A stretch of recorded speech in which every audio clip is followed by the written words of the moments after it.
Hello everyone, I am Dr. Parjeet Kaur. Today I'll discuss with you the role of smart glucometers for smart diabetes care.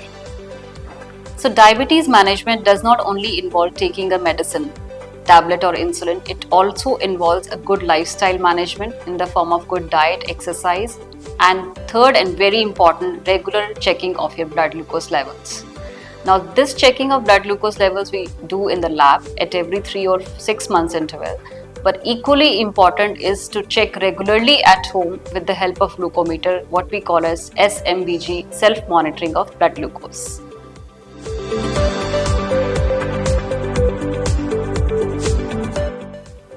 So let's understand what exactly is a smart glucometer.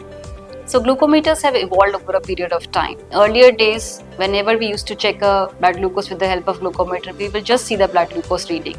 And that may or may not match with the lab value. The accuracy was not very good. Now with the evolution, over the period of time, we have smart glucometers with us. These smart glucometers have three advantages. Number one, it takes very minimal amount of blood for testing the blood glucose levels. Number two, they're very accurate. Majority of the time, they're matching with the lab values. And number three, they have a Bluetooth connectivity with the app on your phone. So whenever you check your blood glucose levels, these readings get automatically transferred to the app on your phone. So you need not maintain a log. An automatic log is maintained in your phone, which can give you the readings over a period of time.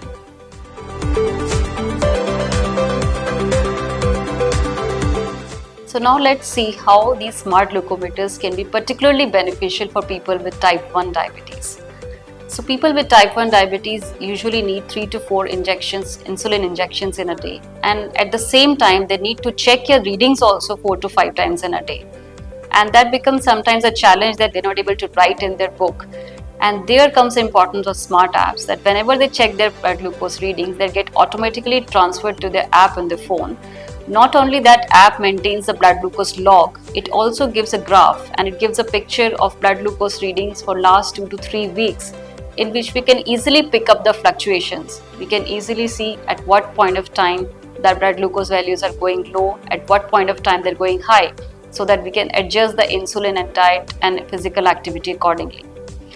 Also, the smart glucometers help in keeping the track of your diet and physical activity, because you can enter whatever the food you have taken at that point of time when you are entering your blood glucose readings.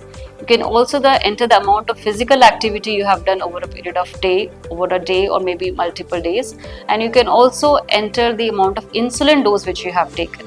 So by correlating all these factors together, it becomes very easy for your doctor to adjust the insulin dose or give you the right advice. So another advantage of these smart glucometers is that we can get the correct picture of somebody's blood glucose values.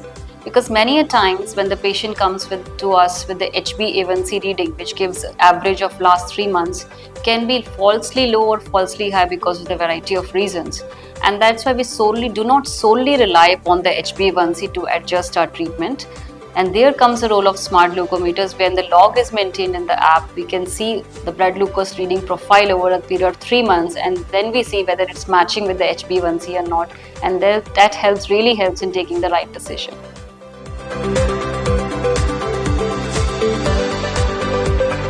So you must be wondering, what is the right frequency to check your blood glucose? How frequently you should check blood glucose at home? Well, it depends. For people who have type 1 diabetes, ideally they should check at least 4 times a day, fasting, before lunch, before dinner, and 2 hours after dinner. But for type 2 diabetes and even for type 1 diabetes who are well managed, who are not showing many of fluctuations, they can do something we call it 7-point monitoring, which means that 7 days in a week we can do just one reading a day at different point of time. For example, today you have done your fasting sugar, tomorrow you can do before lunch, day after before dinner, after that 2 hours after dinner, and sometimes once in a week you can also check around 3 a.m. blood glucose values also. So what is the right protocol or right structured protocol of SMBG for you? Your doctor will decide for you.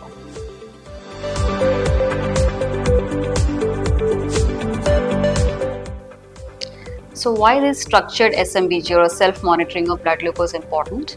One thing is that you can keep a track of your blood glucose levels, and if you're finding there is some increase or decrease, you can adjust your insulin dosages and you can adjust your diet and physical activity levels. At the same time, when you come to your doctor and you bring that HbA1c report of last 3 months, which gives an average of last 3 months blood sugar levels, sometimes we find that HbA1c levels can be falsely low and high. And that is the point where this SMBG becomes very beneficial, because there we can correlate. For example, if the HbA1c is high but your SMBG readings are okay, we are okay with that, and we can also match with the lab values of fasting and post meal. So we need not always take the decision based upon the HbA1c. Self-monitoring of blood glucose is also equally important.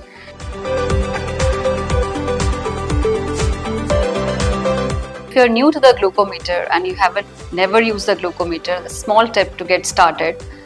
What you can do today is you can do a paired reading. For example, if you are about to start your meal, check your blood glucose with the glucometer before the meal, and also check 2 hours after the meal, so that you can see how much was the rise on the blood glucose levels after eating the meal. What gets monitored gets measured, and what gets measured gets managed well.